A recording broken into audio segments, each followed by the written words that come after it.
It's now time for Talkin' Boxing with Billy C. It began as a podcast, went live on the net, and transformed into a full-blown empire. It's the only daily boxing talk show on the planet, hosted by the only guy with the balls to do it. Many have stepped into the ring. Many have tried to take the belt. And one by one, they've fallen. Another victim of the undisputed heavyweight champion of Boxing Talk Radio. Talkin' Boxing with Billy C is on now. My style is impetuous, my defense is impregnable, and I'm just ferocious. I want your heart.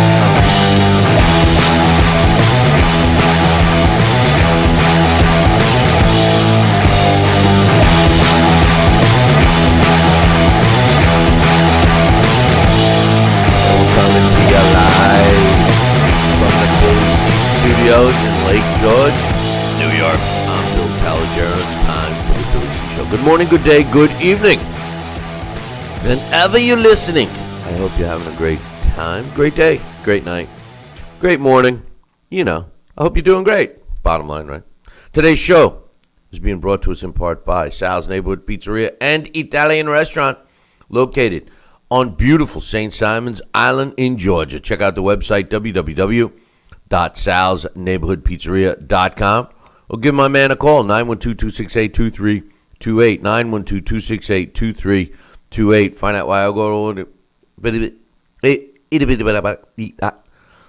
go all the way to St. Simon's Island to get an authentic Italian meal. Today's show is also being brought to us in part by the Turning Stone Resort and Casino in Verona. Boxing event.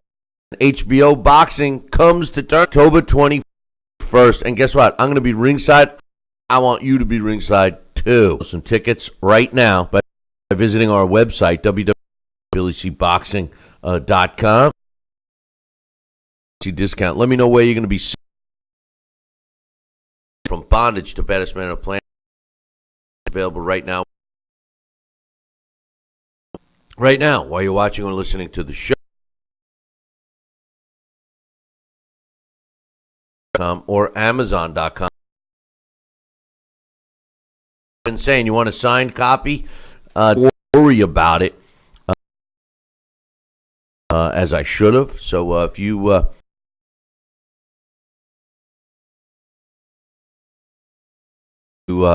stop this, want to continue watching the show, or that's YouTube, IN Boxing. Get the show over there.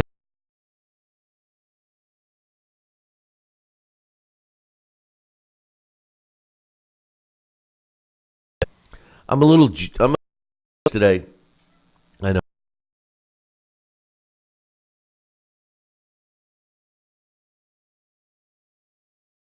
All right. It was announced yesterday that their number at the end of November 25th to be exact, in Germany. And rumor had it that they're going to put up their regular old WBA heavyweight title on the line for these two guys. Now, here's the confusing part. Well, first of all, Anthony Joshua, is the super WBA world heavyweight champ. So, anybody else is not the same, in my opinion, anyway. But some interesting facts. Manuel Charr is 33 years old. His last fight was over a year ago, September 17th in 2016. He's 30-4 with 17 knockouts. His 4 losses, Marius Briedis, who's competing in the cruiserweight tournament right now, Johan Duhaupas, who nobody ever heard of until Deontay Wilder knocked him out, Alexander Povetkin, which we've all heard of, and when he challenged for the world heavyweight title against Vitaly Klitschko. Ustinov, he's 40 years old. He's 34-1, never really fought anyone except Alexander Pulov, who he lost to. His last fight was against Zambrano Love a little while ago, and prior to that, he didn't fight for over a year. Last fight was December 15th.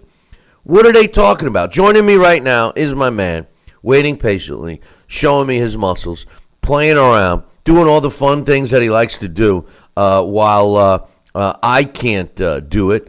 And although I see his, I got your live feed, Sal, but it's not coming over on the screen right now. It's kind of bizarre. It's showing you talking on the phone. So we'll get your wow. Audio. Yeah, we'll get your audio anyway for now, and I'll try and switch back. But in any event, what's your thoughts on this right now, man? Hey, it's the wild world of boxing. It's Bill. It is what it is. I mean, do I condone it? Do I agree with it? Do I see it having significant value in the future of the weight division? Those are all questions that only I can't answer. I'll tell you, it's bizarre. It really is. I just don't understand how they match these guys and do it. And you gotta suggest, or you gotta think, or you gotta wonder. What is being made? What are the concessions, and what are the deals being made under the table, or the slip of the old hand? I don't know. Well, no, wait. We're not on at 3 a.m. But no, wait, Sal. There's more. Because Frezaquendo, all right? Remember Frezaquendo? Sounds like a song. Tell me cuando. Frezaquendo. Yes. Now, let me start off by saying this. Frezaquendo has fought some big names in the sport. Yes, he has. That was a long time ago. As a matter of fact, Frezaquendo is 44 years old. His last fight, Sal, was July 6th in 2014. He hasn't fought in 3 years. He was supposed to be the guy who was going to fight for the vacant title, their vacant regular title. Now, one of his promoters, Bobby Hitz, who I love. Bobby is a great guy. He's pretty funny. He was in Chicago. I don't know if I introduced you to Bobby when we did that event in Chicago. I think you did. But anyway, I met a couple people there. Yeah, Bobby Hitz, who's a co-promoter of Frezaquendo. He and Roy Jones Jr.'s Square Ring Promotions are both the promoter. Got all pissed off when reports came out that this fight between Manuel Charr and Alexander Ustinov, I'm always ready to say Peter Ustinov, Alexander Ustinov, he got all mad, and he says, we have reached out, we've received personal assurance from Gilberto Mendoza, the president of the WBA, that Manuel Charr versus Alexander Ustinov will not be for the WBA championship, but rather it'll be an elimination fight for the right to fight Frezaquendo for the title. Sal, where is there any credibility left with the WBA? How can, first of all, how do they put Frezaquendo even in the discussion when he hasn't fought in over 3 years? 3 years. And then they make him wait another 6-8 months for two guys that shouldn't even be fighting in an elimination fight to fight for the right to fight Frezaquendo? Your thoughts, please. Billy, it's so bizarre, and you know what? I don't have any answer. It's not right. That's all I'm going to say. It is not right. You got a guy dormant in a cocoon for 3 years, and he's going to be propelled to be the man to beat and to fight. And he's getting it from two other guys that have to fight their way to earn the right to fight a guy that hasn't been in the ring for 3 years. I mean, Bill, I got to get that surgery on my shoulder. I got to come back again, man. I got to do it. Yeah, this is unbelievable. That would be equally as well, that's what I'm comical. trying to make a point. Yeah, I haven't. It's unbelievable. Yeah, it's unbelievable. But you know what? Maybe I could. The funny thing is, the way they're putting it. I mean, Frezaquendo, and no disrespect to Frez, he's been on this show and he's a really good guy. But the truth of the matter is, 44 years old, hasn't fought in over 3 years. I mean, there has been some issues that have prevented him from fighting.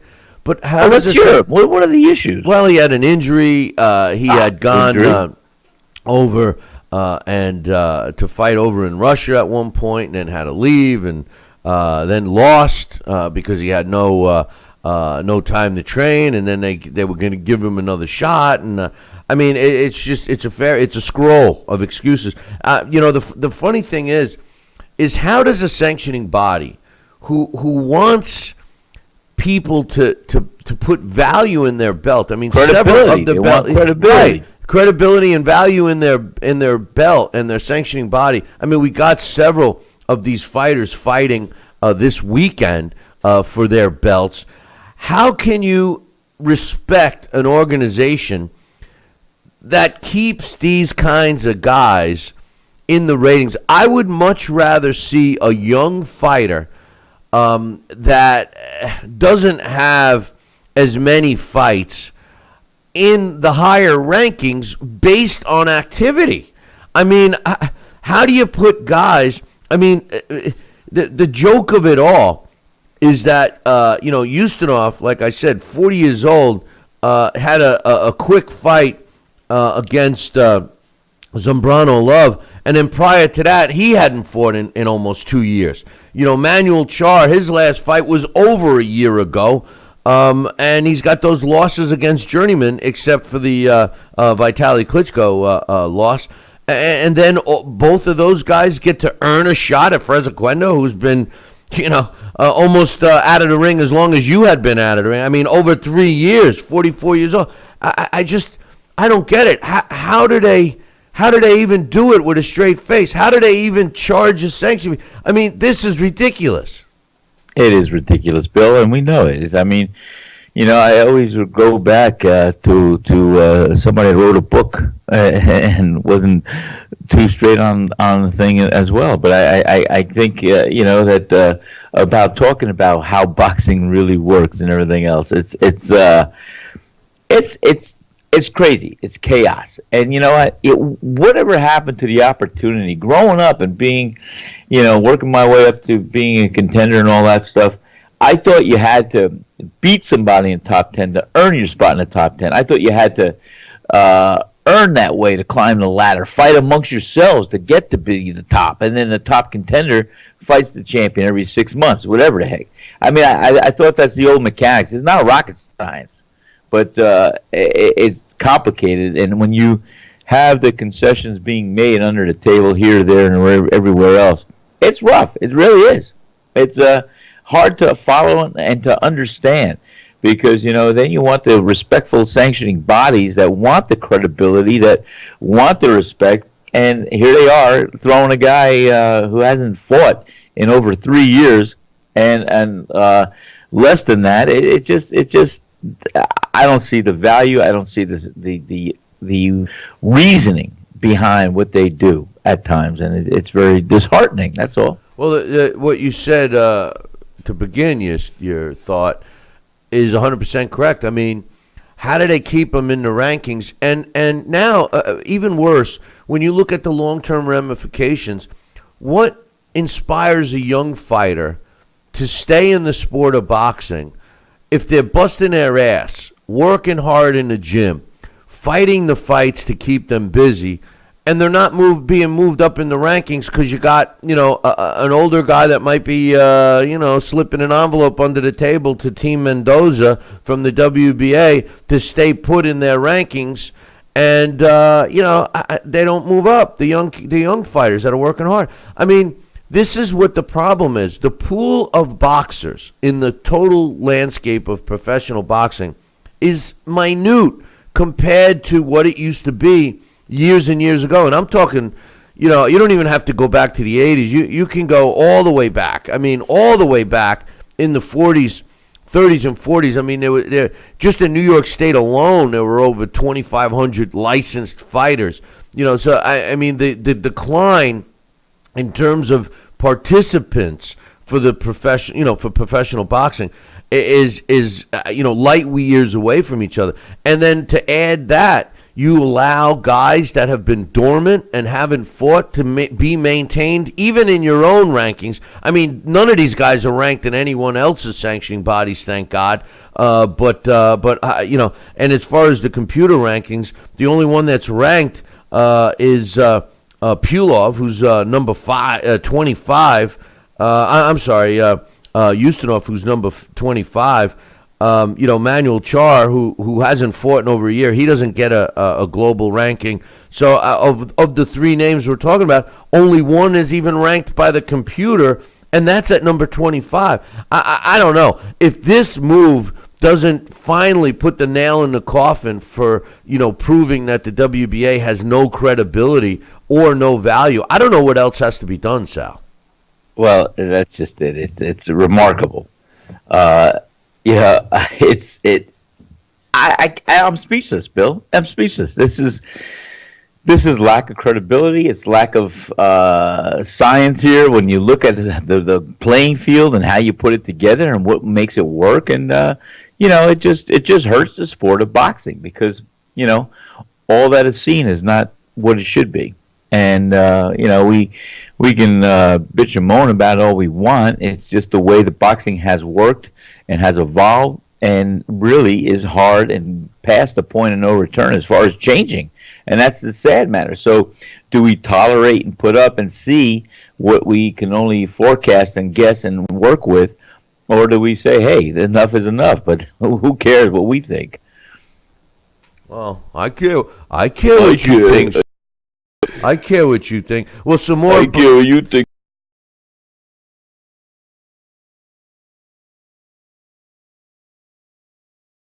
WBC out for the health of Luis Ortiz. He was not sanctioned to fight Deontay Wilder, which was a fight we all wanted, and yet Deontay Wilder once again seems to be able to sidestep a real fight, and he's now taken on Berman Stavern.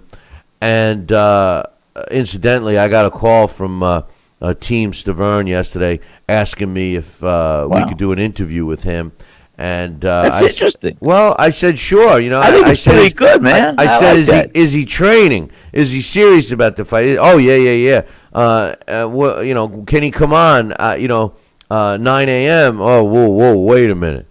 He's training in Vegas. That's 6 a.m. I don't know if he could get up that early. I'm saying. You don't know if he can get up that early. What time do you run? Well, yeah, I mean, what time are you running? Exactly. What do you mean? What time do you get up and run? You should be up running by that time, so you get the gym in the afternoon. You're reading my mind. I'm saying, I'm going, wait a minute. It's like I said, it's not rocket science. I'm going, listen, you just told me the guy is serious about this fight. He's training his ass off. He's doing this, he's doing that. Whoa, wait a minute. I'm not up yet at 6 o'clock. What are you doing? I mean, this is a typical, listen, it's going to be a typical Wilder fight. But anyway, Dominic Brazil, who was supposed to face Stavern as an elimination fight, even though Stavern was supposedly the mandatory for Deontay anyway, is now taking on Deontay Wilder beating Eric Molina in what they're billing as a WBC title elimination match on the undercard of Wilder Stavern. Now, tell me what you read between the lines, because what I see, Sal, is that the WBC is lining up a mandatory opponent for Deontay Wilder just to prolong the possibility of the showdown that everybody wants to see, and the showdown that is the most significant fight in the heavyweight division, and that, of course, is Deontay Wilder against my man Anthony Joshua. This just seems like it's going to slow down that process. What do you think? Well, I see what you saw. It's a rocky road. It's unbelievable. And as far as Dominic Brazil, I wish him the best. I like him. He's a gutsy fighter, but I'll tell you what, we got to keep our eyes on him because he could take a hell of a shot. Too much for his own good. But it's. Like I said, the wild world of boxing. I mean, it's a natural. I was hoping we would see before the end of this year Deontay Wilder and Anthony Joshua. And, I think that would be a fantastic fight, a great draw. And to think it's going to be pushed back until either one of them loses the title or they get older and they can't do it as effectively, and it's going to be over-marinated, this isn't going to taste as good. No, I listen. It's none of these fights. I mean, I tell you, the only fight that out of all these fights Deontay Wilder against Stavern, and now Manuel Charr against Alexander Ustinov. Out of those two fights, the only one I like, adding a third, is the Brazil Molina fight. I think Dominic Brazil. That's a good matchup. To be honest with you, let me tell you something. I think Dominic Brazil would have been a tougher opponent for Deontay Wilder than Stavern's going to be. That's just my. And the only reason why I say that is because Brazil is kind of slow. He was a former football player, et cetera, but man, he's got a rock chin. I mean, he's got a granite chin, and I think he is getting a little better. I think that would have been a more challenging fight for Deontay Wilder than Stavern. But I think so too. Yeah, no, but that's. And you got the element of surprise. Brazil can punch a little bit too. He does. And he can. And he breaks down. Can. No, that's a good point. Hey, listen, hold that thought. We're going to take a short break. When we come back, we got more on that. I got a bunch of emails to read. We're going to break down and give you our predictions on the fights this week. And Dax is coming up late. A lot of stuff. Don't go nowhere. Billy C will be right back.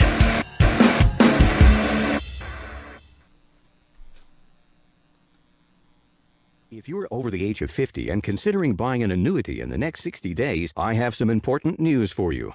Don't buy an annuity until you understand the pros and cons of annuities. A free book to help you maximize your retirement income from television host and three-time author Josh Melberg has been released. This book reveals little-known truths about annuity strategies in simple-to-understand terms. Grab a pen right now because we are about to offer you this free book that unlocks the 5 little-known secrets we believe baby boomers and seniors should know before buying an annuity.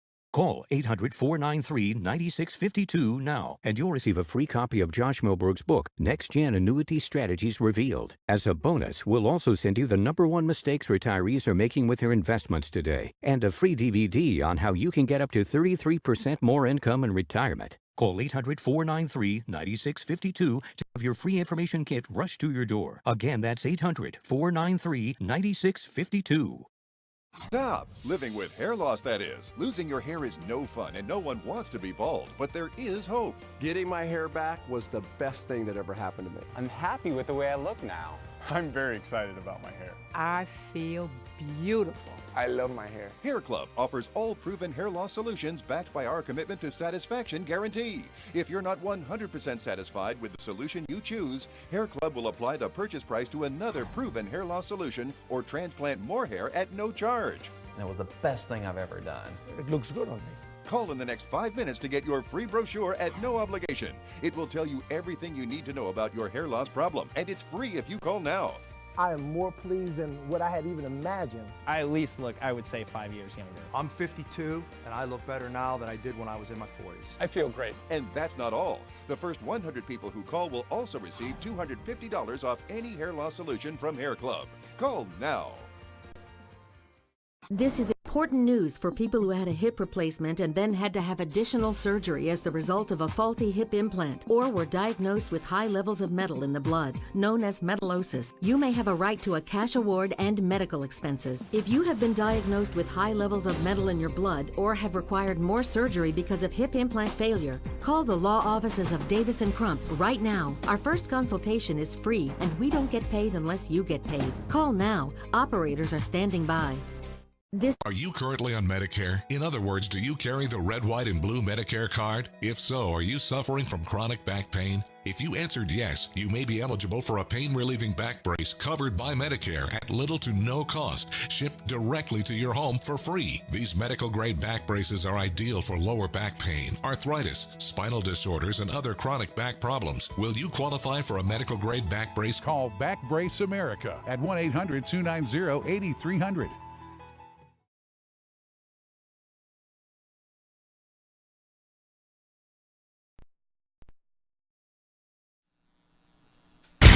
Check out BillyCBoxing.com now, or feel the wrath of the mighty mustache. Oh, that hurts! Why are you doing that to my face? I hate you! That's BillyCBoxing.com. Consider this your warning. Now back to Billy C. Interact with the show at BillyCBoxing.com.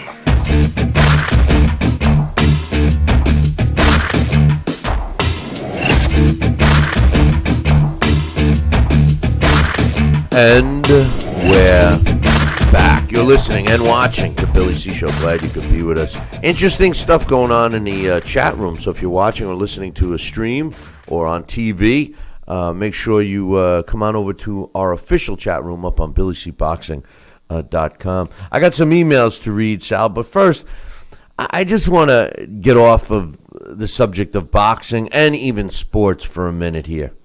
And I know everybody's going, oh, God, Billy C., what are you going to say now? But did you see in the news this morning that, first of all, California right now is going through some horrific fires that are wiping out millions and millions and millions of dollars, millions of dollars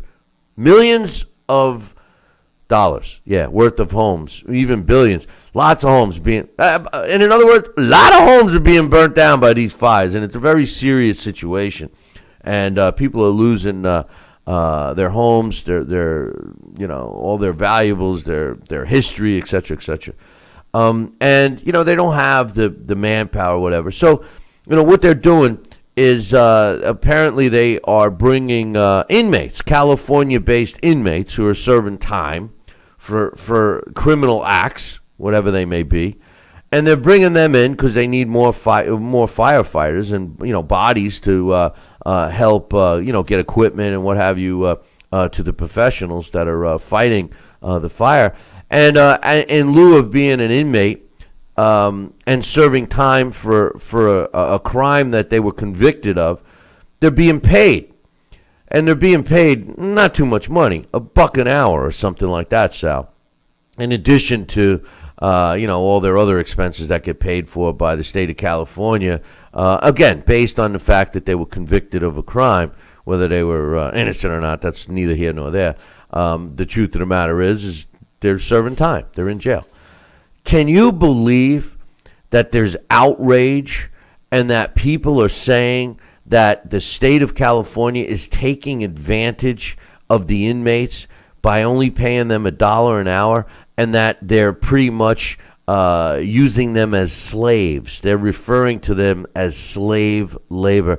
I think that is such a crock of crap. I mean, are you kidding me? What's your thoughts? Watch the old movies. I had imprinted in my mind, or the impression, when you go to jail, you're going to take a sledgehammer with shackles and chains, and you're going to pound rocks. Yeah, big rocks into little rocks, right? Big rocks into little rocks, right? Exactly. And doing something more constructive, or teaching these guys to work as a team or to do something, and other than just pounding rocks in prison, or lifting iron and building muscles, or reading books and becoming lawyers, or whatever they want to do, or shoot pool, or play cards, or watch TV. I mean, I think it's a good effort for them to try and work together and help, defeat a common cause, and that's to put out these wildfires. And I didn't know when you're incarcerated you even get paid. I mean, how many license plates do they get done in a day, and do they get paid for that too? Yeah. And if they do, well, then it should be that's fine. I mean, $1 an hour, whatever the minimum work pay scale is for prison, and maybe California's a right to work state. I don't know. Yeah, but my point is that it's ridiculous that people. I mean, it's like prisoners have rights too. I get it, but they do. First of all, let me tell you this. I had one of my businesses at one point was down in Dutchess County, New York, and Dutchess County happens to have several well-known prisons. One being the most notorious one being Greenhaven.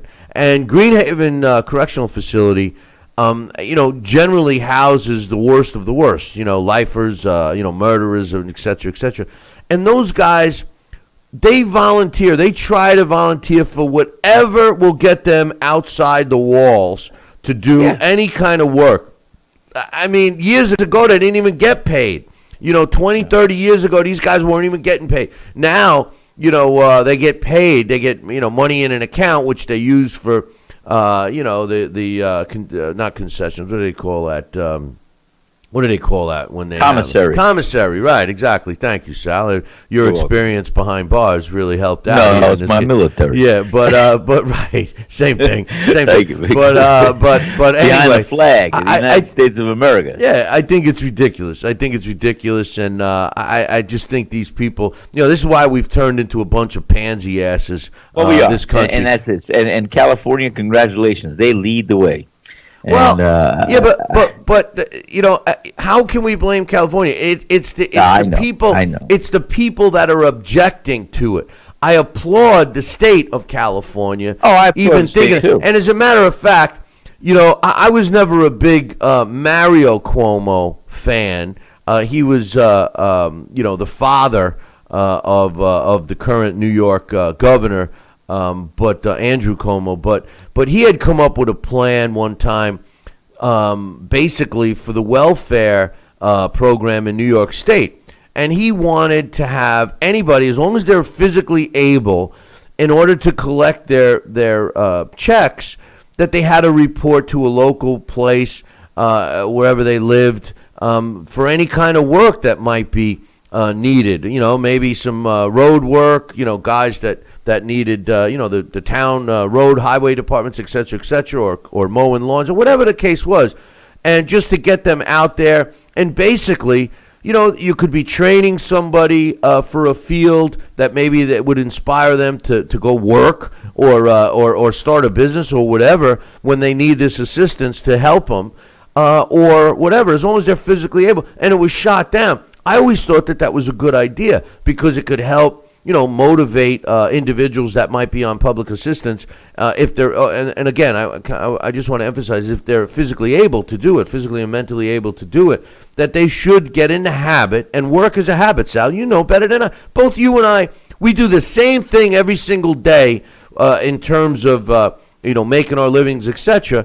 And that's what people that, in some cases on assistance, they don't do. They don't have the job to wake up to. They don't have, the thought as they're falling asleep, what they're going to do tomorrow to deal with this or that crisis or whatever. They don't have it. And sometimes if they're forced into that could help them long term. I loved that idea of him. Even though I didn't like Mario Cuomo, I loved that idea, and it was shot down. Well, California is just doing something along those lines, taking, a workforce that's a captive audience, no pun intended, and saying, hey, let's use them to work. I'm sure they're not forcing them. I'm sure they asked them, who would volunteer. And in addition, you're getting outside the walls. You're making a few bucks. And who knows, maybe a good performance in a crisis like this could help them get out sooner. I don't know. I can't see how anybody would be negative towards it, Sal. Well, I applaud California for giving that opportunity, and like I said, I am not one. I don't really wish to even learn. Not that I want to be ignorant, but I mean to know it from a personal standpoint, the rules and regulations of what happens in prison once you're behind bars. But I do know you lose some rights. I believe the right to vote. I believe the right to be outside the walls until you're given your paid sentence due. And to, as you suggested, California is very kind and very good to utilize the people behind bars and give them an opportunity if it's on a voluntary basis as well. Hey, you know what? Let's get out behind the walls and let's make a few bucks and do what we can do to be a part of something that needs to be done. And I could see the positive and upside about that. I just don't know the outcry and who's making it known that they disagree and it's unfair and it's unjust and it's a volatile situation, but by the kinds of people that are suggesting that it's slave-like, and I don't follow that. And hey, you know what? I like I said, Billy, I was either born a little too early or a little too late, because the things that happen today are a little bit crazy for me. Yeah, listen. I applaud the inmates that volunteered to do that. And I certainly think the people that are causing some trouble over that are a bunch of morons. Hey, listen, hold that thought. We're going to take a break. I got some emails to read. I swear I'm going to read them in about 2. BLC will be right back. Broken air conditioning, $4,400. Failing refrigerator, $2,500. Don't let out repair and replacement bills like your budget. Get the First American Home Warranty Plan. And when a covered appliance or breaks, we'll repair it or replace it for you. We had a high-end dishwasher. Go kaput.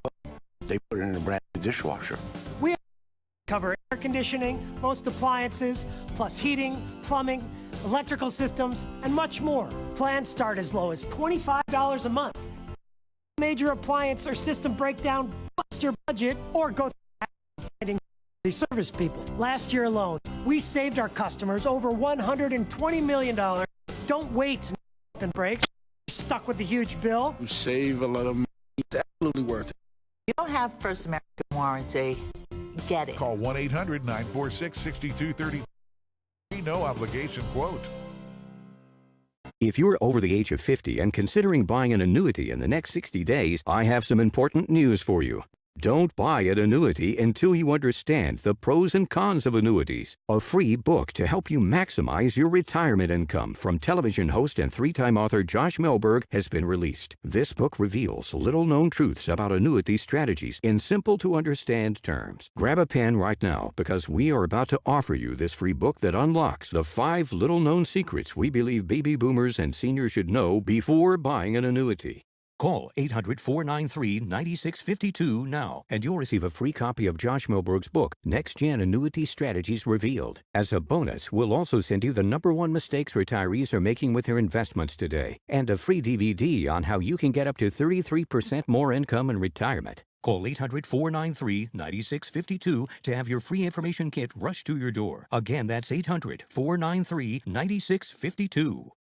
This is important news for women using birth control medications and devices. If you or a loved one have been diagnosed with a pseudotumor after using one of these birth control drugs or devices, you may be eligible for a cash award and medical expenses. Contact the law firm of Davis & Crump right now if you or a loved one have used one of these birth control medications or devices and were diagnosed with a pseudotumor to see if you are eligible for a cash award and medical expenses. Call now. Operators are standing by. This is Snacking has never been this exciting. At Graze.com, we combine wholesome ingredients with the flavors we all love to create over 100 exciting snacks. Like these. We'd love to send you a Graze sampler box for free. Just go to Graze.com, enter the code ENJOY6, and we'll mail you a free box to your home or office. Join thousands of Grazers already in love with our exciting snacks. So come to Graze.com for your first box free.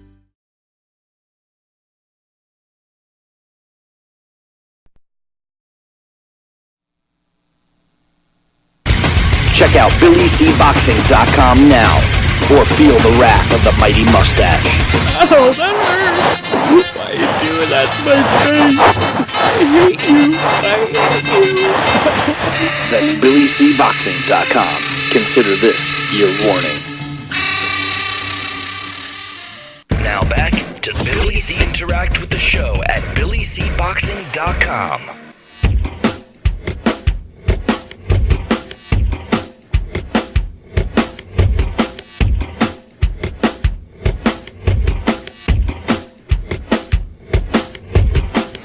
And we're back. You're listening to the Billy C. Show. Glad you could be with us.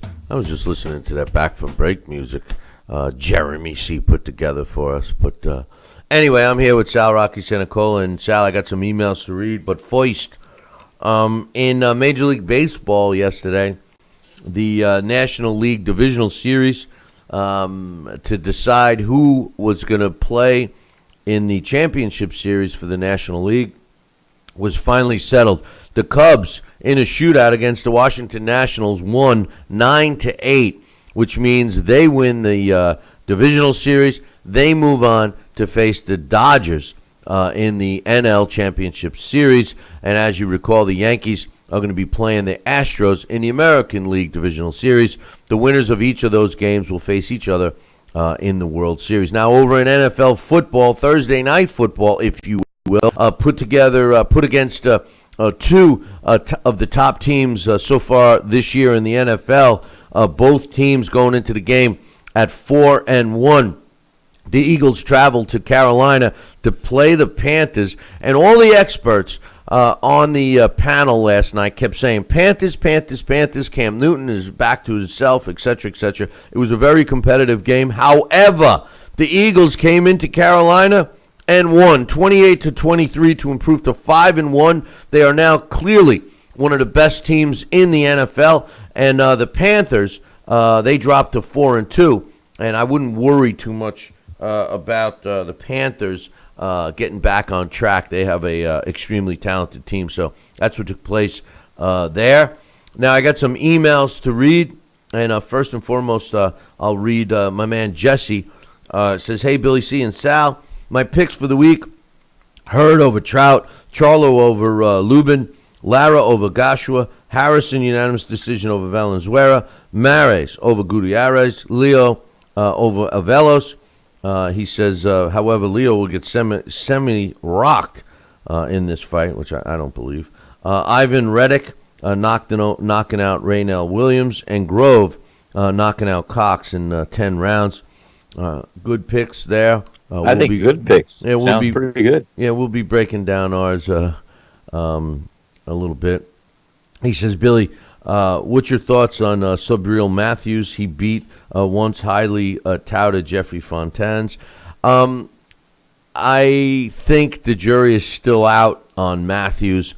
Just because you beat one fighter, unfortunately, it doesn't catapult you in my mind. Anyway, I still believe, just like Sal and I always say, you got to climb the ladder, right, Sal? I mean, the contender ladder is there for a reason. I mean, you got to climb it. Beat a couple guys. The rungs of the ladder. You get each rung. You know, if I'm ranked in the top 10, I want to fight somebody in the top 10 that's higher than me, and I want to beat them. And if I could get to the number 1 ranked contender, I like that fight too. No, I know. I mean, the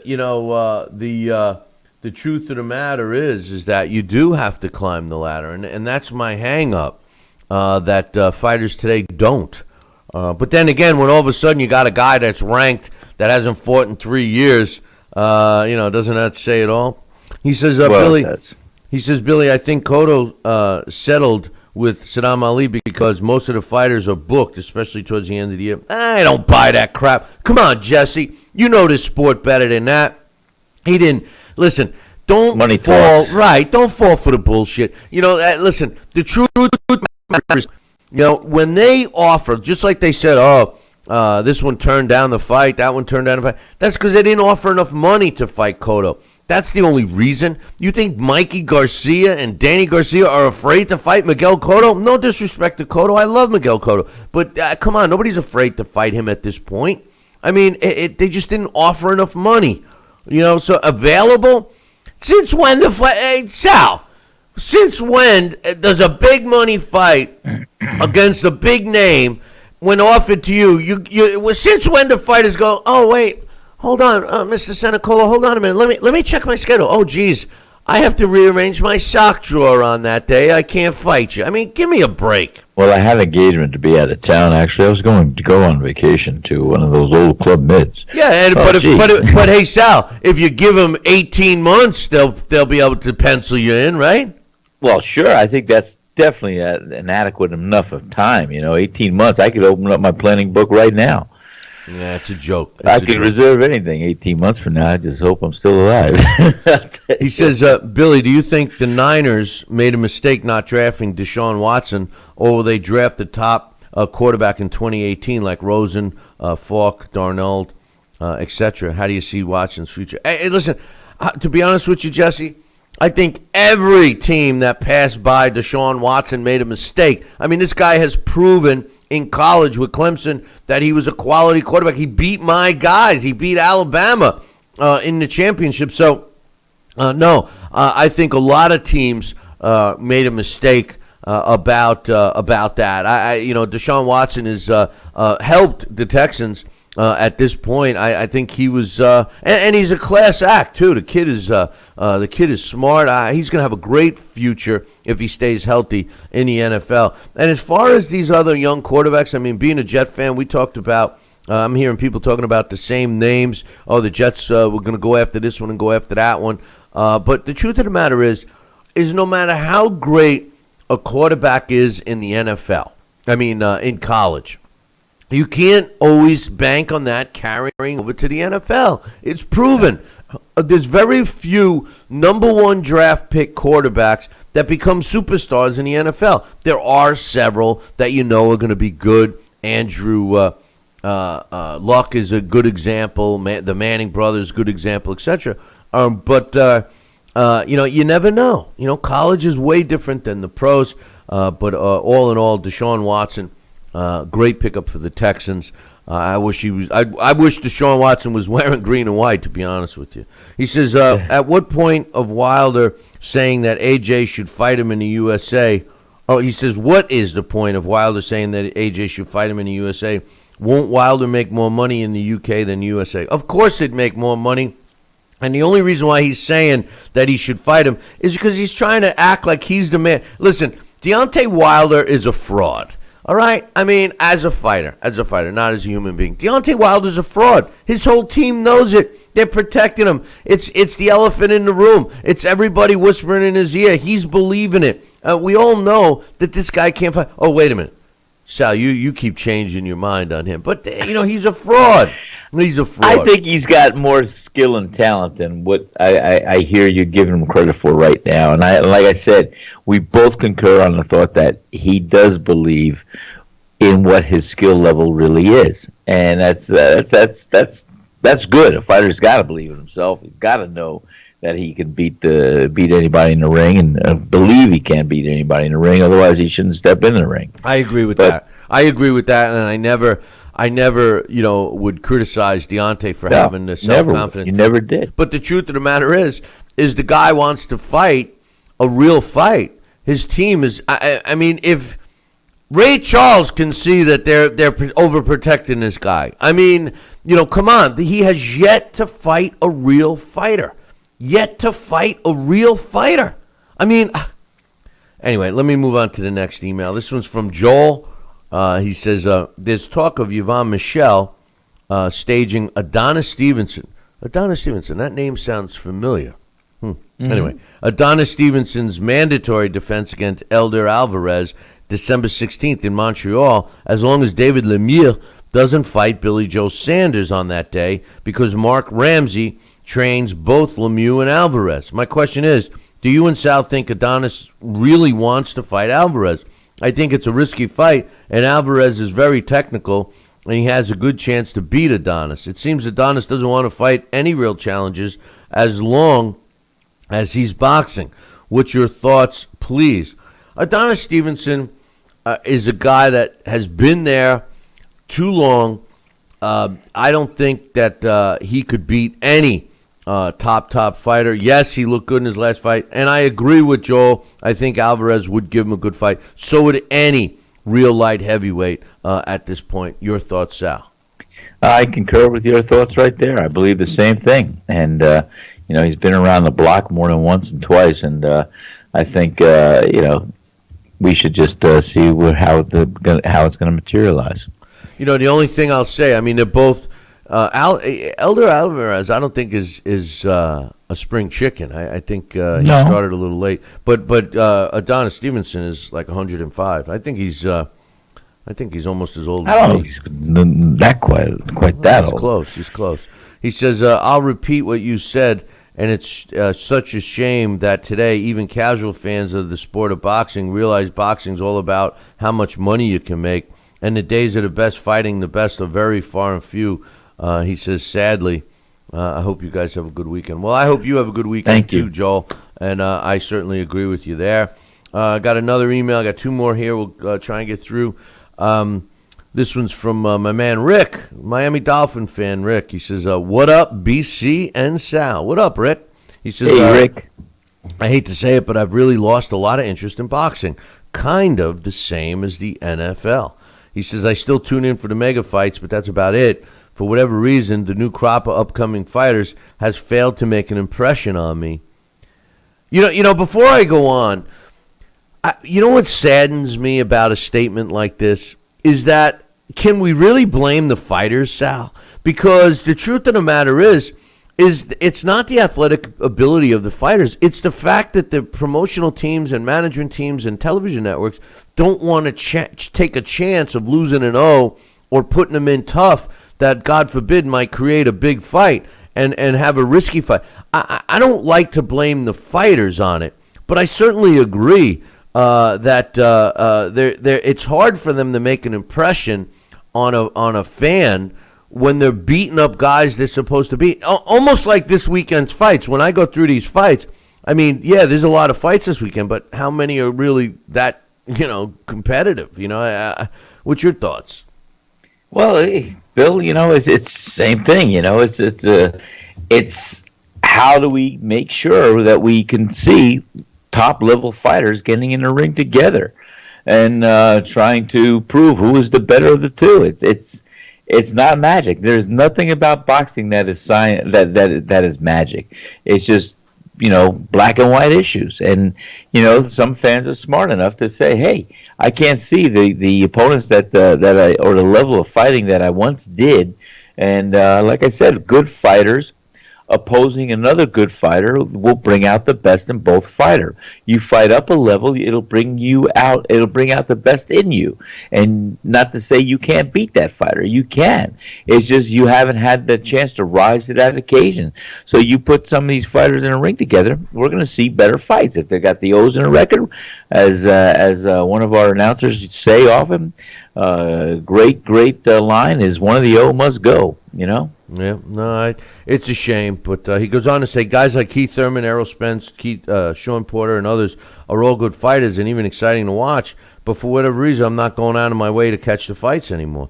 The thing is, if they're fighting each other, you would, Rick, I'm sure. He says, it's weird because I used to put up with so much crap trying to follow boxing before there was the internet. Now everything is right there on my phone instantly. I don't have to wait 6 weeks to read about it anymore. But even with all the new conveniences and talented fighters, it just doesn't seem the same anymore. I definitely think the state of the heavyweight division has a lot to do with it, but it goes beyond that.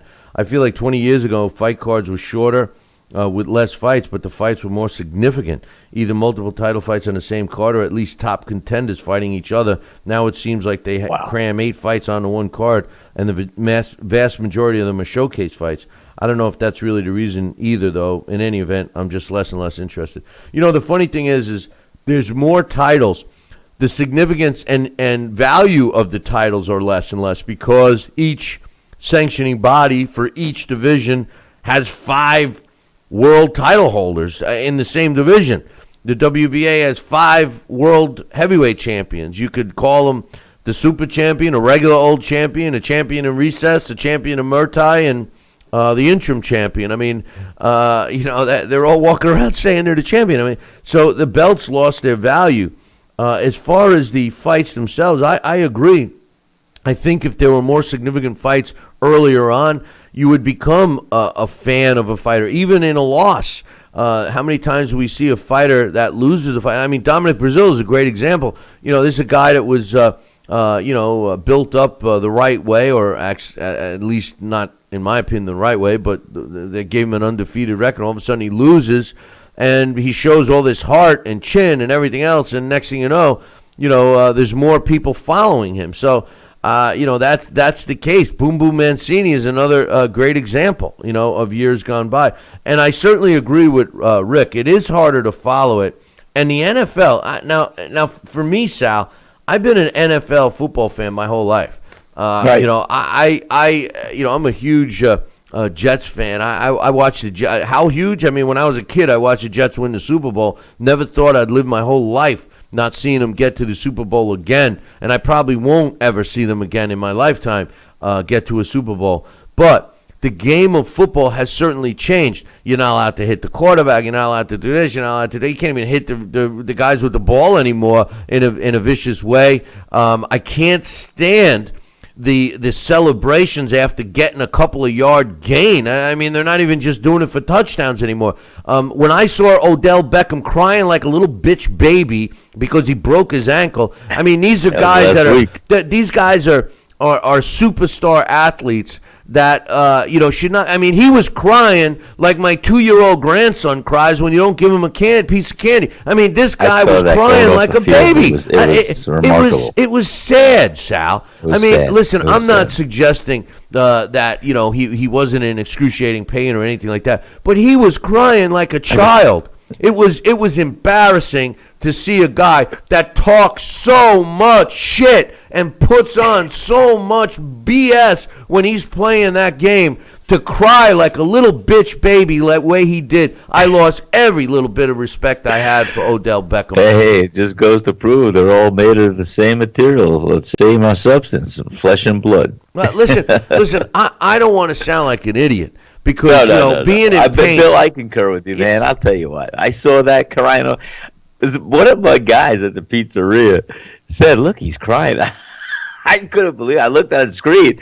I saw him being carried off the field with his hand and like crying. I'm like, come on, really? Really? The kind of cry like I've been in painful scenarios. I mean, there's a lot of times I could have let tears flow when I've been hurt, ripped hamstrings, cuts over here, perforated eardrums, falling off this, that, and everything else, getting hit in the head with a bat without a helmet. Yeah, I didn't cry. I was 10 years old. I just said, "What the hell is that?" No, I listen. Listen, listen, somebody's in pain. They shed some tears, especially sorrow pain. You lose a loved one. I'm not going to. You're absolutely right. Listen, I cried when I lost my father and my mother. Yeah, you can't. I'm not suggesting that. But I mean, this guy was like a friggin' 2-year-old. I mean, come on. I'm sorry. And somebody was trying to justify it. They're going, well, he knew he was out for the rest of the season. Well, he's still going to get paid. I mean, come on. Come on. He's not crying like he doesn't have any money anymore. I was sick to my stomach over that. I lost every bit. And then to hear them come out and say Von Miller, one of the best defensive players in the sport of football, is saying that Odell Beckham should be the highest paid football player in the NFL right now. Yeah, what? You're being a crybaby punk bitch and you get paid? I don't know. I'm sorry. Anyway. I got an idea, Bill. I'll talk to you off air about a new invention I just came up with. It's almost as bad as when Victor Ortiz, after getting knocked out, says no one should ever take a punishment like that. Whoa. Hey, Vic, you're a boxer, man. I mean, you are supposed to take a little bit of punishment. I mean, that's your job choice, buddy. It's part of the job detail and outline. I don't know. Anyway. What could happen? This last one's from Johnston. He says, "Hey, Billy C and Sal, it's been a while since I emailed you, but I've been listening when I can. Keep up the good work." He says, "The recent boxing news this morning is that former heavyweight champion Tyson Fury claims he wants to return to the ring in April, and he wants to fight 3 times in 2018. Fury, who's currently awaiting a date in his UK anti-doping hearing, is planning his boxing comeback following 2 years out of the ring with a mega fight next summer. The big 29-year-old last week stated he wasn't going to apply for a British Board of Boxing Control license following his suspension. Hey, Chisora went down this route, and they both, when they both were suspended, I think they got a license from Luxembourg, if I remember correctly. The social media war tweeted on Thursday outlining his plans for 3 fights before the end of next year. Be ready in April 2018. It's going to be a great fight, he said. And again in the summer, a mega fight. And again back at the end of the year, 3 big fights in 2018. I'm hearing rumors that Joseph Parker might be his return fight next year after his controversial victory over Hughie Fury. This could be a perfect return fight for Fury, as I believe he is more than capable of defeating the New Zealander, even though he would have been out of the ring for almost 3 years by the time the fight's scheduled. If he doesn't make a comeback, and that's a big if, picking up a WBO heavyweight title is a way for him to negotiate big fights in the summer of 2018 with AJ and that fraud Wilder. No matter what people think of Fury, I don't think many people can deny that he would keep the heavyweight division in the spotlight, a bet not always in a good way. On another note, I'm tipping George Groves to win on points Saturday night, but it won't be easy. Jamie Cox is a tough opponent, and he has the potential to rock the apple cart and prevent the mouth-watering showdown between Groves and Eubank. What are your thoughts on Fury's possible comeback? Do you think it would be a good heavyweight division? Could he possibly be the man to stop the A-train moving forward? Have a great weekend. You too, Johnston. listen, I've always, admittingly, I've always been a big fan of Tyson Fury, but he ain't stopping AJ, and in any way, shape, or form. It'll be interesting to see how he comes back. I, for one, hope he does. I think he does add an element to the heavyweight division, and I, for one, would be looking forward to his return. What do you think, Sal? I'll tell you what I think. I think he's a loose cannon to bet on, to be honest, and or to count on, I should say. And I don't know what his emotional state is, but we want to talk about crybabies. I have no idea. He's got some issues he's got to go on, and if he can conquer and get rid of the demons and see what he could do to get back on track, hey, all the power to him. I wish him luck. I'm not a big fan of his, and I think we need new personalities. I think we need new blood. I think we need new people that rise to the occasion and want to be special, that want to look like they're the people that could fit the mold of what we need to see as far as an exciting heavyweight fighter. That's what we need. Well, we don't need rerun treads. No, but the difference with Tyson Fury is that he is only 29, and he did beat Klitschko, and he is undefeated. Yes, he's kind of a loose cannon. You're right, and he's a bit questionable in terms of being a few fries short of a Happy Meal. But the truth of the matter is he's a big guy. He's got a good jab. He's one of these guys that just because he's big doesn't necessarily have that severe knockout power because he doesn't seem to possess it. I mean, I've seen him in fights where you would think a guy that big would land one solid punch and, his opponent would crumble to the canvas, and that really doesn't happen with him. No. But there are some good fights for him. The fraud Wilder is one. Of course, AJ, Joseph Parker. I mean, all those big names would be good for Tyson Fury to fight. I hope he does come back, to be honest with you. Well, I think he could definitely add to the dimension of the heavyweight division now if he comes back on a legitimate path to righteousness, as far as just keeping your head on straight, keeping your body in shape, and fight to win. I mean, that's what we do. That's what they do, and I think he could definitely do some damage against Deontay Wilder. I think he could give AJ a fight too. I just think that we got to see what materializes out of the gym and what kind of shape he's in. Hey, he's got a lot of weight to lose too. Hey, listen, we're going to take a short break right now. When I come back, I'm going to give you my predictions on the fights. We'll get Sal's, and also Dax Khan is going to be calling in about 15 minutes or so. So don't go anywhere. We're going to take a short break, and we'll be back in 2. Billy C will be right back. Part of the Billy C Boxing Network. Listen to this important message. If you owe money to the IRS, you will want to hear this. Penalties and interest compound daily on your back taxes, putting you under a mountain of debt. Tax 10,000 has years of experience connecting people with tax resolution specialists.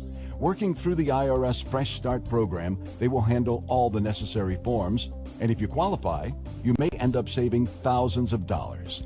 Call Tax 10,000 at 800-773-4604. Stop living with hair loss, that is. Losing your hair is no fun, and no one wants to be bald, but there is hope. Getting my hair back was the best thing that ever happened to me. I'm happy with the way I look now. I'm very excited about my hair. I feel beautiful. I love my hair. Hair Club offers all proven hair loss solutions backed by our commitment to satisfaction guarantee. If you're not 100% satisfied with the solution you choose, Hair Club will apply the purchase price to another proven hair loss solution or transplant more hair at no charge. And it was the best thing I've ever done. It looks good on me. Call in the next 5 minutes to get your free brochure at no obligation. It will tell you everything you need to know about your hair loss problem, and it's free if you call now. I am more pleased than what I had even imagined. I at least look, I would say, 5 years younger. I'm 52, and I look better now than I did when I was in my 40s. I feel great. And that's not all. The first 100 people who call will also receive $250 off any hair loss solution from Hair Club. Call now. Broken air conditioning, $4,400. Failing refrigerator, $2,500. Don't let outrageous repair and replacement bills like these bust your budget. Get the First American Home Warranty Plan. And when a covered appliance or system breaks, we'll repair it or replace it for you. We had a high-end dishwasher go kaput. They put it in a brand new dishwasher. We have plans that cover air conditioning, most appliances, plus heating, plumbing, electrical systems, and much more. Plans start as low as $25 a month. Why let a major appliance or system breakdown bust your budget or go through the hassle of finding trustworthy service people? Last year alone, we saved our customers over $120 million. Don't wait until something breaks and you're stuck with a huge bill. You save a lot of money. It's absolutely worth it. If you don't have First American Warranty, get it. Call 1-800-946-6234 for your free no-obligation quote.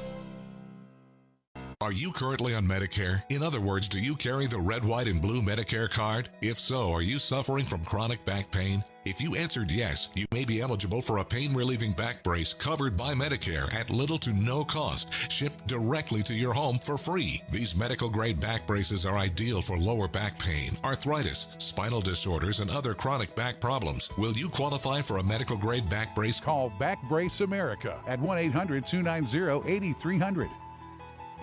Listen to this important message. If you owe money to the IRS, you will want to hear this. Penalties and interest compound daily on your back taxes, putting you under a mountain of debt. Tax 10,000 has years of experience connecting people with tax resolution specialists. Working through the IRS Fresh Start program, they will handle all the necessary forms, and if you qualify, you may end up saving thousands of dollars. Call Tax 10,000 at 800-773-4604. Stop living with hair loss, that is. Losing your hair is no fun and no one wants to be bald, but there is hope. Getting my hair back was the best thing that ever happened to me. I'm happy with the way I look now. I'm very excited about my hair. I feel beautiful. I love my hair. Hair Club offers all proven hair loss solutions backed by our commitment to satisfaction guarantee. If you're not 100% satisfied with the solution you choose, Hair Club will apply the purchase price to another proven hair loss solution or transplant more hair at no charge. It was the best thing I've ever done. It looks good on me. Call in the next 5 minutes to get your free brochure at no obligation. It will tell you everything you need to know about your hair loss problem, and it's free if you call now. I am more pleased than what I had even imagined. I at least look, I would say, 5 years younger. I'm 52, and I look better now than I did when I was in my 40s. I feel great. And that's not all. The first 100 people who call will also receive $250 off any hair loss solution from Hair Club. Call now. Broken air conditioning, $4,400. Failing refrigerator, $2,500. Don't let outrageous repair and replacement bills like these bust your budget. Get the First American Home Warranty Plan. And when a covered appliance or system breaks, we'll repair it or replace it for you. We had a high-end dishwasher go kaput. They put it in a brand new dishwasher. We have plans that cover air conditioning, most appliances, plus heating, plumbing, electrical systems, and much more. Plans start as low as $25 a month. Why let a major appliance or system breakdown bust your budget or go through the hassle of finding trustworthy service people? Last year alone, we saved our customers over $120 million. Don't wait until something breaks and you're stuck with a huge bill. You save a lot of money. It's absolutely worth it. If you don't have First American Warranty, get it. Call 1-800-946-6234 for your free no-obligation quote. Are you currently on Medicare? In other words, do you carry the... Check out BillyCBoxing.com now, or feel the wrath of the mighty mustache. Oh, that hurts! Why are you doing that to my face? I hate you! That's BillyCBoxing.com. Consider this your warning. Now back to Billy C. Interact with the show at BillyCBoxing.com.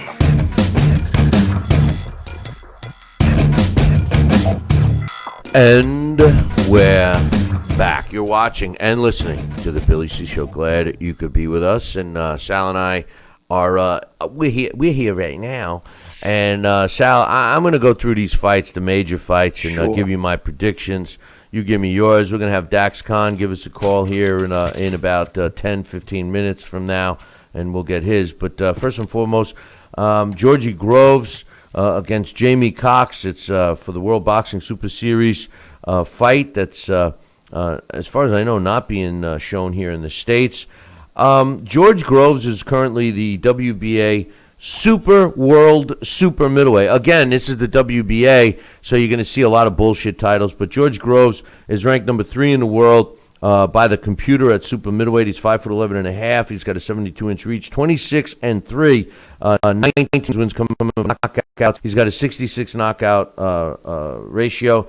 He's been in and beat some good opponents. His last several, Fedor Chudinov, Gutnik, Martin Murray, all big fights. He did lose a close, controversial split decision to Badou Jack back in 2015. But he lost, of course, to Carl Froch twice via stoppage, one in the 9th round, one in the 8th. I like George Groves.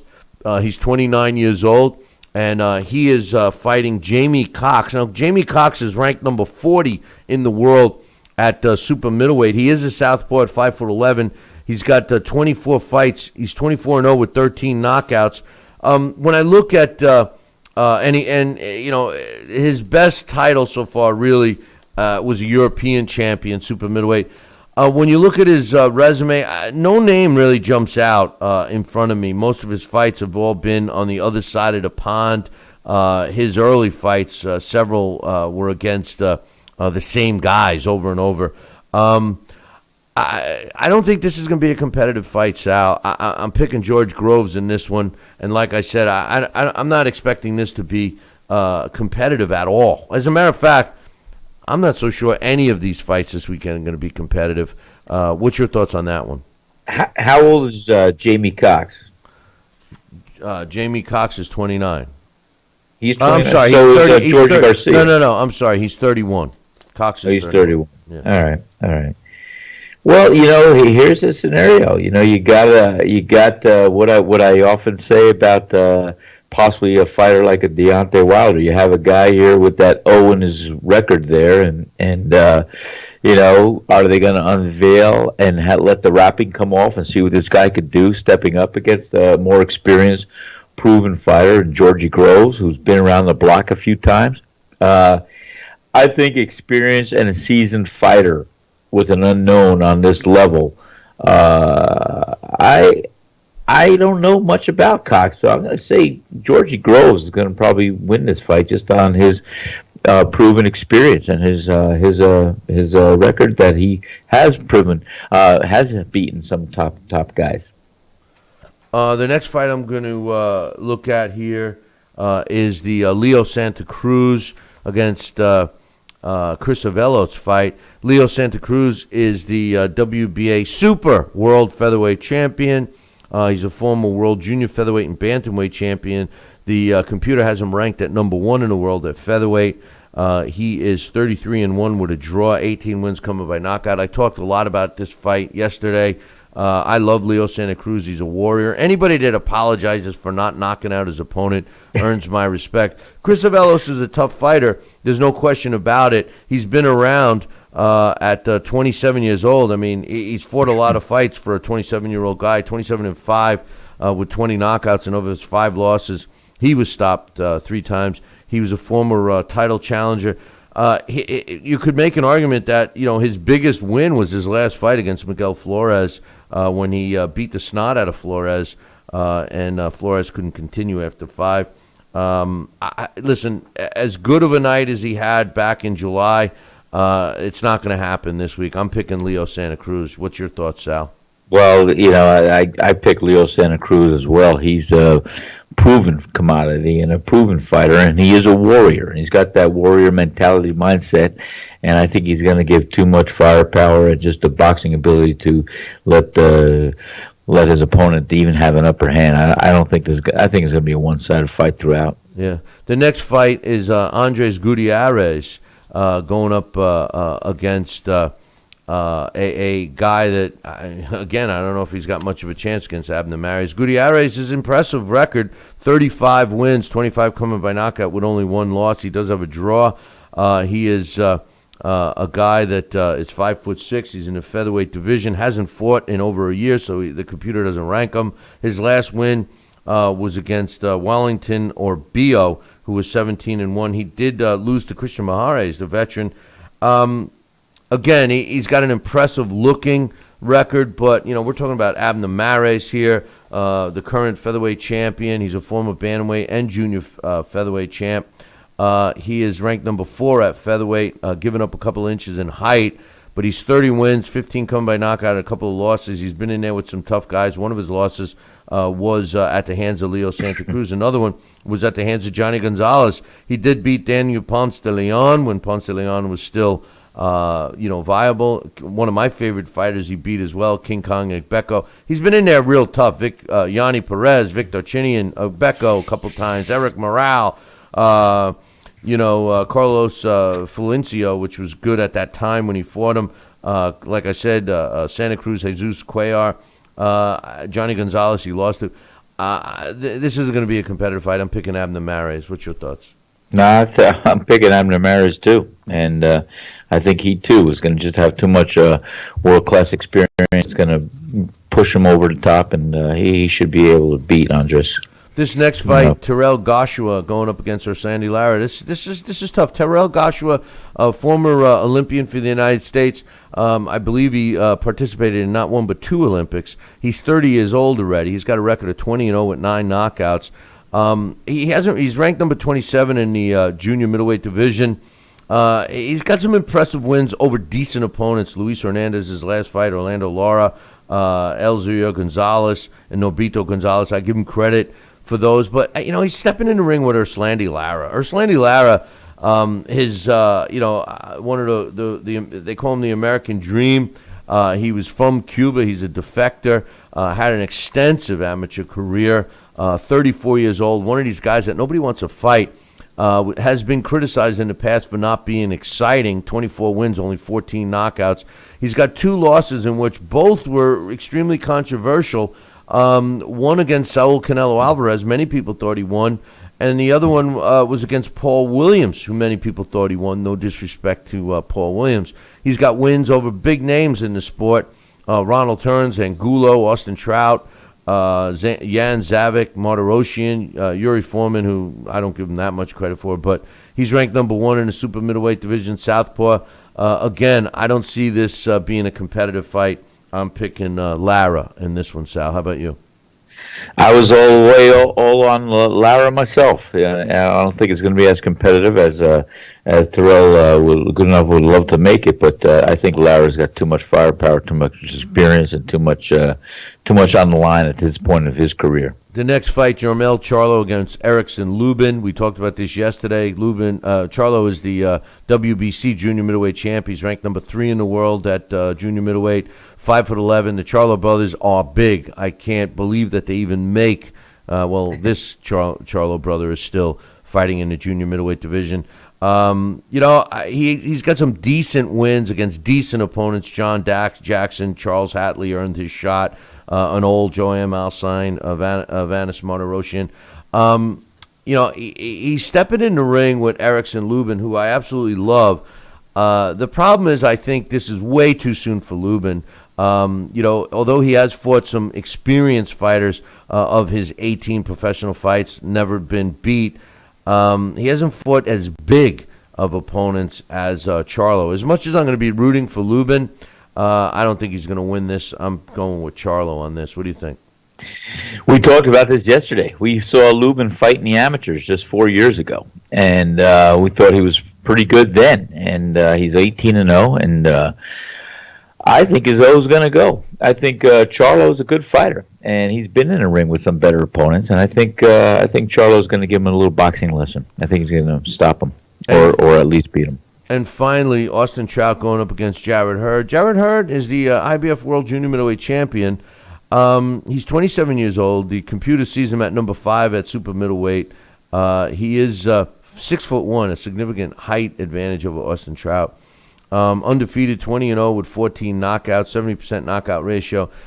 His last couple of fights have been against good opposition. Tony Harrison for the vacant title was a good fight. He stopped Harrison. Jojo Dan, he fought last year at the end of the year. I thought that was a significant win for him. This is the prototype. These are the fighters that get handed 15 fights, 16, 17 fights against opposition that has no business being in the ring. Then all of a sudden they fight a good journeyman and they're getting a world title shot. That's exactly what happened to Jarrett Hurd. So the jury's still out on him. Is he as good as a belt around his waist? I'm not so sure. But he steps in the ring with Austin Trout. Austin Trout was a former world champion in the middleweight division. He is a southpaw. He's given up a couple inches in height. 30 wins, 17 come by knockouts, 3 losses, in which he never was stopped. His last fight, he lost a 12-round decision against Manuel Charr. That fight, he couldn't get going in that fight. I thought that was going to be a test for Charlo. Aside from that, I mean, he's got the loss against Lara. When Lara won the belt, he's got a loss against Canelo Alvarez. He did beat Miguel Cotto. That could arguably be his best win of his career. He's just not the same fighter. And, unfortunately, I'm going to go with the Ute in this fight. I'm picking Jarrett Hurd. What's your thoughts? I think I'm gonna say I'm gonna choose Austin Trout for a multitude of reasons. I think this is his opportunity to really do something, to be an undefeated fighter, and to see if he still has the passion, the heart, and the skill level to get back on top. And I think Jarrett Hurd, is a good young fighter, but I think he's got to show us here what he can do against an experienced vet. So I'm going to go with Austin Trout. Well, I think a lot of I think most of these fights actually are one-dimensional. I think the A side is going to win all the fights. I know you just picked one against the A side in that last fight. You're going with the experience of Austin Trout, and quite honestly, I would like to see Austin Trout come out on top. I do like Austin Trout. I just don't see him being the same fighter. But anyway, joining us right now, Sal, is Dax Khan, and we'll get his thoughts on the fights this weekend. What's up, Dax? Good morning. Good morning. Happy Friday. Hey. Happy Friday. Click your video on, brother, so we can see your charming face. But so what do you think for these fights, man? I think that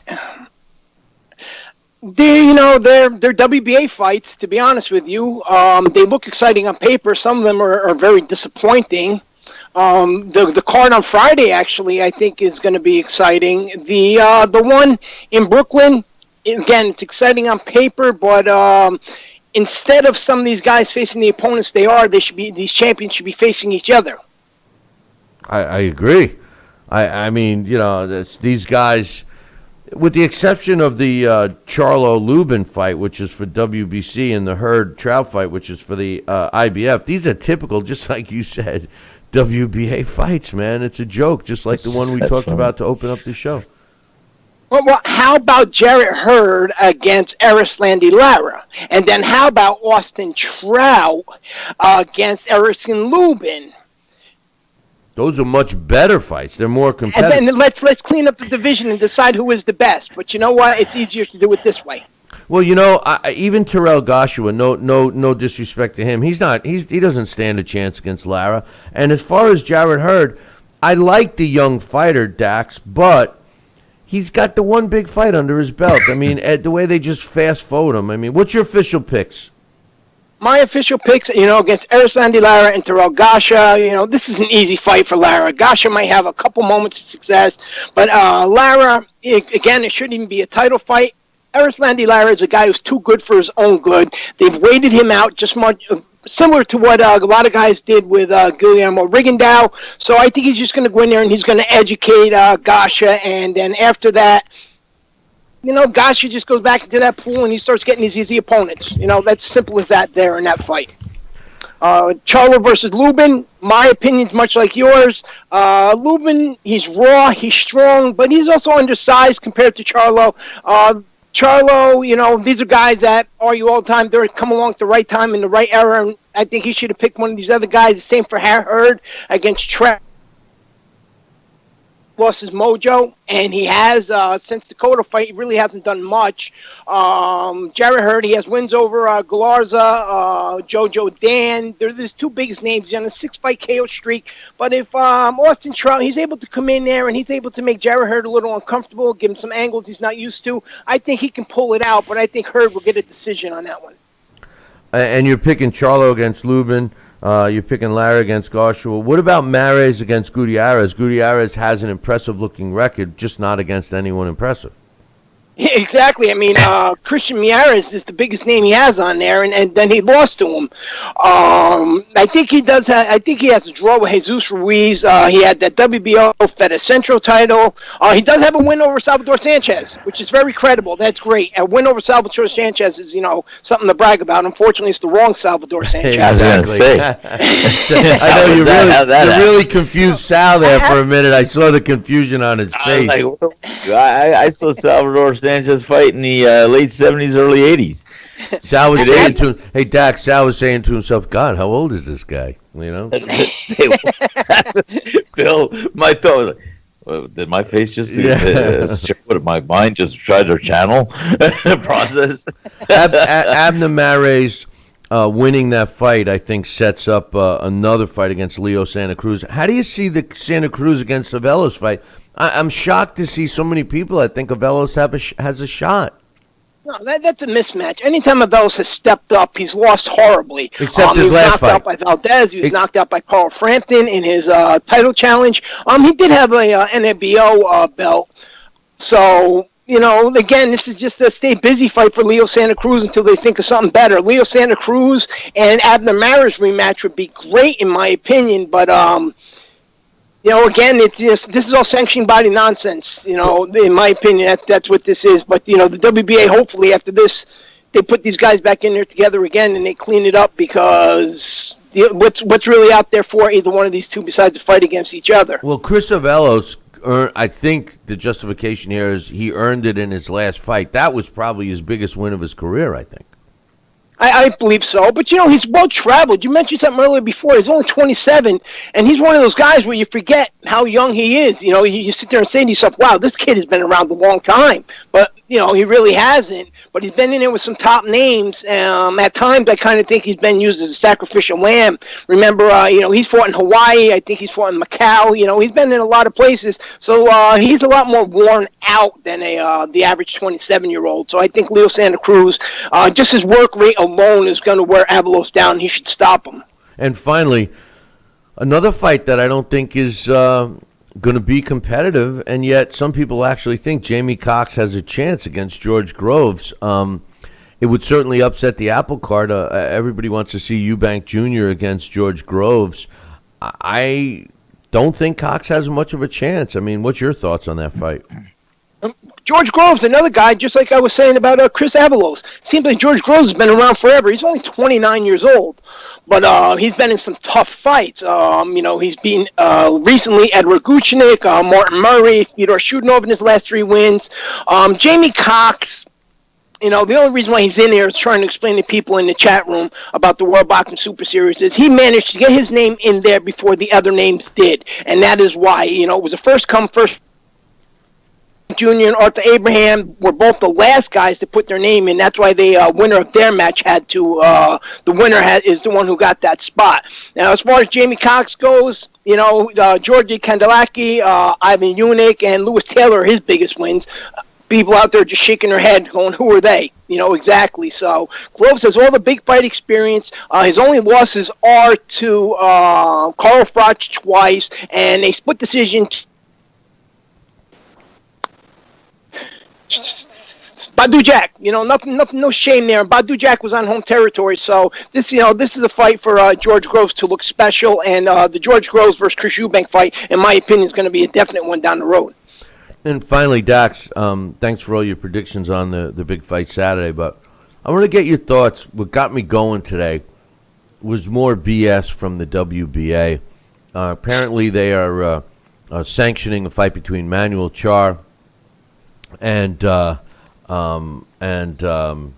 I can't even. My mind is going. Ustinov, Alexander Ustinov, and rumor had it that it was going to be for their vacant regular old heavyweight title, and Bobby Hitz chimed in and got all pissed off, and then claims that he got word from the sanctioning body saying that no, don't worry, Bobby, this is just a elimination fight between Manuel Charr and Alexander Ustinov to earn the right to fight Fred Zaquendo, who hasn't fought in 3 years, who was supposed to be fighting for the vacant title. Are they serious? I mean, this is almost like, I had to look at the calendar. I thought today was April 1st because it's a joke to me, man. What's your thoughts? Oh, it's definitely a joke. In the last, 3 or 4 years, I think Manuel Charr is 1-2. He was stopped by a cruiserweight, one of the cruiserweight title holders, Marius Briedis. He lost to Johan Duhaupas. Let me see. I think he had a win over Sefa Surafari and Andre Maknak in 2015. Ustinov, over the last couple of years, he's fought nothing but journeymen. Maurice Harris, Chauncey Welliver, the ever proposed opponent, Rafael Zambuno Love, who just seems to always be ready to get knocked out by anybody willing to give him a $5 bill. So, this is even, with this regular WBA title, this thing has just been a mess ever since the Lucas Brown and that situation when he failed his drug test. Quick story, Virgil Hill once told me something years ago when he had that WBA cruiserweight title. Real quick, he said, something, I have to make my own fights. They really don't, whoever holds that WBA regular title is the guy that they really don't want you to be a champion. They really don't want you to represent their sanctioning organization. So they don't care if you defend that title. They don't care who your opponent is, just as long as they get paid. At that point in time, actually, his people reached out to me and asked me if I knew where I can get in touch with Henry Mosk, because they actually reached out to Henry Mosk to defend that title. Virgil Hill literally had to go out and find his own opponents, and I don't even think that the WBA was even approving it. All they had to do was say, what, I'm fighting Sal Senecola. Who's that? Oh, don't worry about it. Well, just tell us, what the purse is. This is the minimum we're going to take for the sanction fee, and that's how that title works. That's why, hopefully they get rid of it. It really is. When you have a world champion sitting there on the phone telling you, what, I have to make my own fights. They don't even give me a mandatory. They give me nothing. Wow. Well, the joke of it is the fact that both Charr and Ustinov are rated in the top 5. Charr at number 2.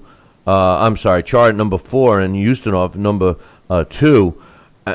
Fighting for the right to fight their number 1 guy, Fred Zaquendo, who hasn't fought in over 3 years. And he's 44 years old. I mean, yes, he's got a decent resume in terms of who he's fought, but he's 44 years old, hasn't fought in 3 years. I mean, talk about ring rust, and then what are we going to have to do? Wait for a tune-up fight from him, too? Bobby Hitz is my man, but get the hell away from Fred Zaquendo. I mean, neither one of these guys should be anywhere near a world title shot.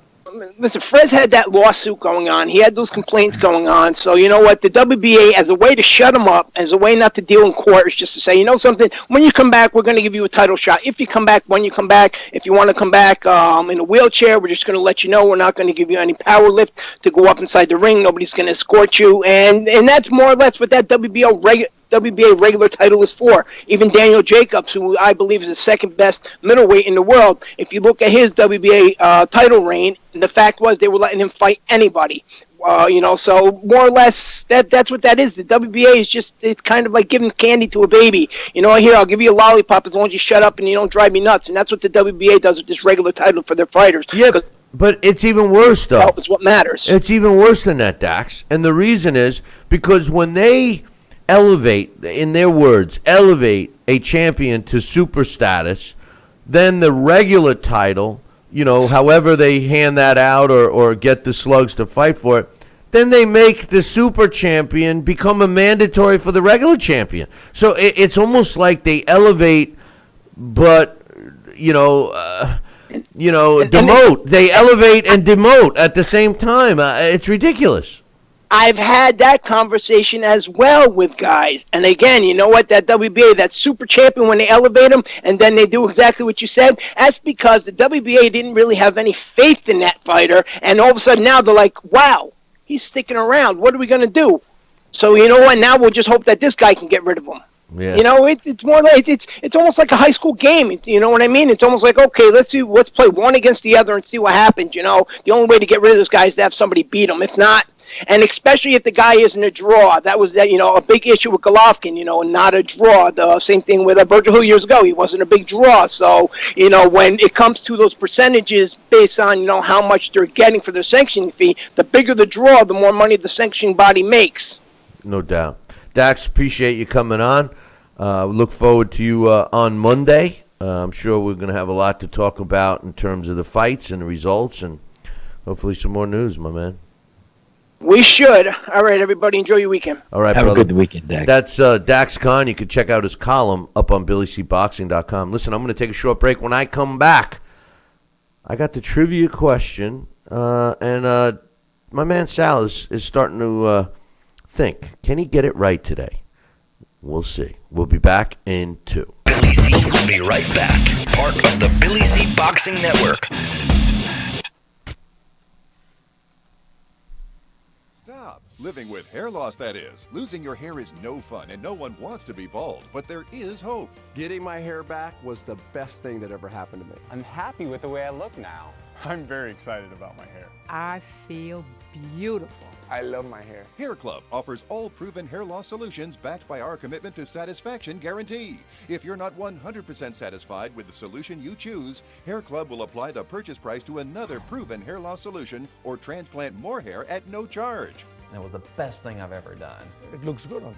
Call in the next 5 minutes to get your free brochure at no obligation. It will tell you everything you need to know about your hair loss problem, and it's free if you call now. I am more pleased than what I had even imagined. I at least look, I would say, 5 years younger. I'm 52, and I look better now than I did when I was in my 40s. I feel great. And that's not all. The first 100 people who call will also receive $250 off any hair loss solution from Hair Club. Call now.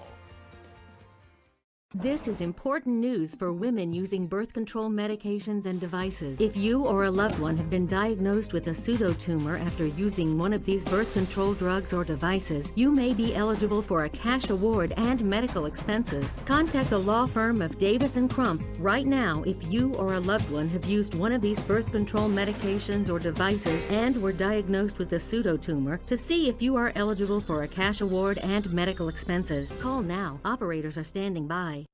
Broken air conditioning, $4,400. Failing refrigerator, $2,500. Don't let outrageous repair and replacement bills like these bust your budget. Get the First American Home Warranty Plan. And when a covered appliance or system breaks, we'll repair it or replace it for you. We had a high-end dishwasher go kaput. They put it in a brand new dishwasher. We have plans that cover air conditioning, most appliances, plus heating, plumbing, electrical systems, and much more. Plans start as low as $25 a month.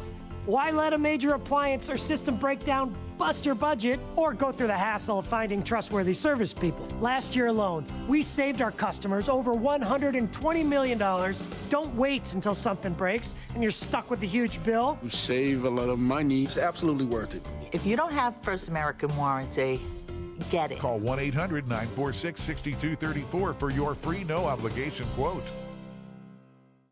Are you currently on Medicare? In other words, do you carry the red, white, and blue Medicare card? If so, are you suffering from chronic back pain? If you answered yes, you may be eligible for a pain-relieving back brace covered by Medicare at little to no cost, shipped directly to your home for free. These medical-grade back braces are ideal for lower back pain, arthritis, spinal disorders, and other chronic back problems. Will you qualify for a medical-grade back brace? Call Back Brace America at 1-800-290-8300.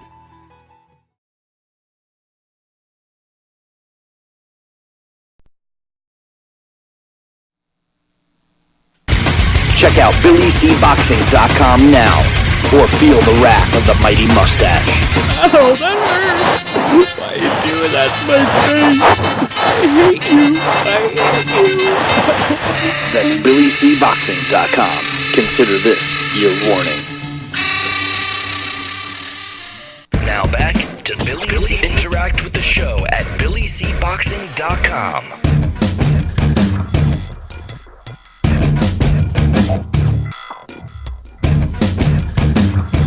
And we're back. You're watching and listening to the Billy C Show. Glad you could be with us. And like I said, our official chat room. And today, I apologize, we weren't able to simulcast on Facebook Live. We started to, but it was draining our stuff. And the reason, truth be told, is because we are in the process of getting AMG TV all set to air our pilots that Sal and I did. A new series coming out called Billy C's Boxing Revisited. But in the chat room, Sal, of course, we're getting some talk about fighters, and Badu Jack is one who I really respect. I made a statement that says, Badu Jack is, the best fighter under the Mayweather banner. Somebody replied that, Mayweather Promotions has a lot of good young talent. Time will tell. The problem with that, and it seems to me, Sal, and we've talked about this before, is that whenever a young, talented fighter that's under the Mayweather banner starts to excel, and the boxing public starts to recognize their skill set, the publicity level goes up, people start, talking about it. Next thing you know, the so-called guidance that's being directed by Mr. Mayweather for his fighters seems to take the wrong turn, and then the next thing we hear is so-and-so's in trouble, so-and-so did this, so-and-so did that. Case in point, Adrian Broner. Another case in point, of course, is Tank Williams, Gervonta Tank Williams, a guy that possesses all this talent, and then does his first title defense, which was a layup fight for him, and he can't make weight. So it's interesting to see, what the underlying cause, and he gets arrested too, right? He got arrested for beating up a woman. So, the arrest record seems to follow them too. And Badu Jack is a great example of a guy that the Mayweather Promotion seemed to give up on, and he pulled himself up and is better than ever. I think he's the best fighter they have, to tell you the truth.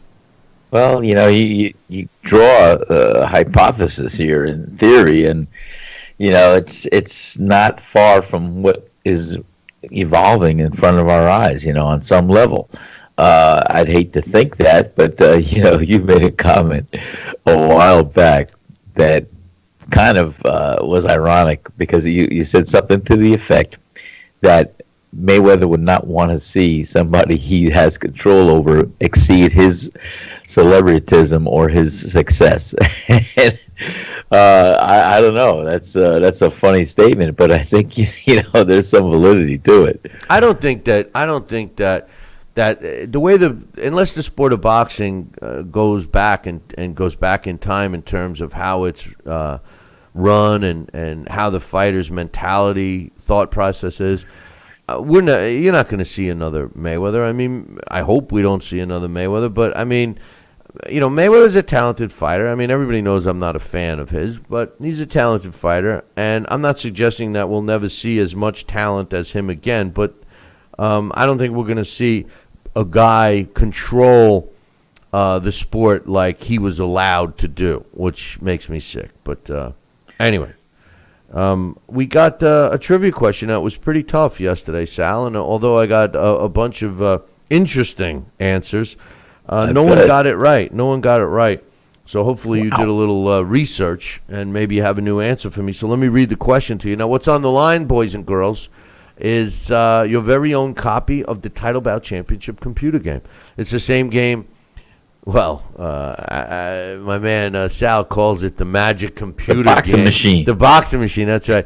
But it's the same the magic boxing machine. It's the same game that Alex Papali uses to put our Blast from the Past fighters in against current champions. And it's the same game that we're going to be doing our new segment that we talked about. That's going to feature Sal and Dax and Alex and myself all on at the same time. Discussing some great fights that never took place, that fights that people wanted to happen that never happened, and then we will break down and do all of our stuff, and then the end will be how the Title Bout game sees it. So it's a great game. It's a simulation game. and it's well worth doing some research and getting this answer correct. So here's the question, or getting this question correct with your correct answer. Oh, man, I can't dig my way out of that one, Sal. No, it's okay. It's okay. Stop throwing more dirt on me, Sal. Stop throwing more dirt on me. But anyway, the question is, which boxer was a long-time sparring partner for one heavyweight champion, knocked him down in sparring, and then had a victory over another one-time heavyweight champion? It's a hard question because, your mind goes and starts thinking of all these fighters. But all I'm going to say is this. The longtime sparring partner, the name that we're looking for, was a longtime sparring partner for one of the heavyweight division's most famous heavyweights. So that's a huge hint right there. And then the guy he got the win over was another former heavyweight champion that really got recognition in multiple divisions, not just the heavyweight division. So those are two big, huge hints. So I'm going to ask the question one more time, give Sal Rocky Senecola a chance to answer it, and then that'll be it. So the question is, which boxer was a longtime sparring partner for one heavyweight champion, knocked him down in sparring, and had a victory over another one-time heavyweight champion? Sal, you have any ideas on this one? Well, now I'm going towards either Jimmy Ellis or Jimmy Young. Ooh, good question. As a matter of fact, both of those answers were submitted to me. Jimmy Ellis and Jimmy Young were answered. I got the thought that somebody was thinking Muhammad Ali. See, that's my thought when you're saying some significant heavyweight champion. It's either got to be Larry Holmes, Muhammad Ali, maybe even Rocky Marciano or Joe Louis. I mean, if you want to go way back, but if it's more contemporary that it was celebrated, I'm thinking Holmes, Ali, maybe even Tyson. I don't know, but I doubt it. Well, listen, nobody ever said it was. I never gave any hints of time or error or anything like that. So you bring up some good points, and people should listen to what Sal just said because there are some hints, and he don't even know it. So I'm going to read the question. I don't even know it. I was going to say Jack Dempsey. You can't this time because you ruined that yesterday. But I'm going to ask it one more time.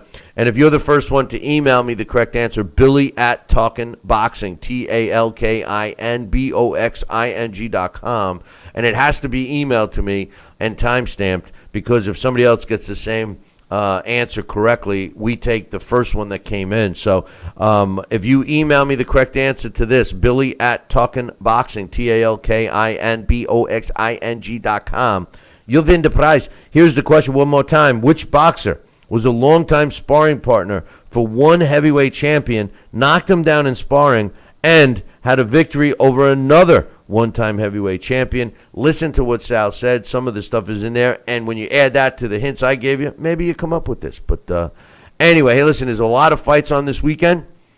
Make sure you catch them all. There's some good football games on if you're a football fan. And baseball is in its championship series level. Yes. So we got a lot of good sports going on. So make sure you sit and enjoy it this weekend. But remember one thing. Make sure you tune in Monday morning. Same bat time, same bat channel. Until then, I'll leave you with this. Ciao, baby.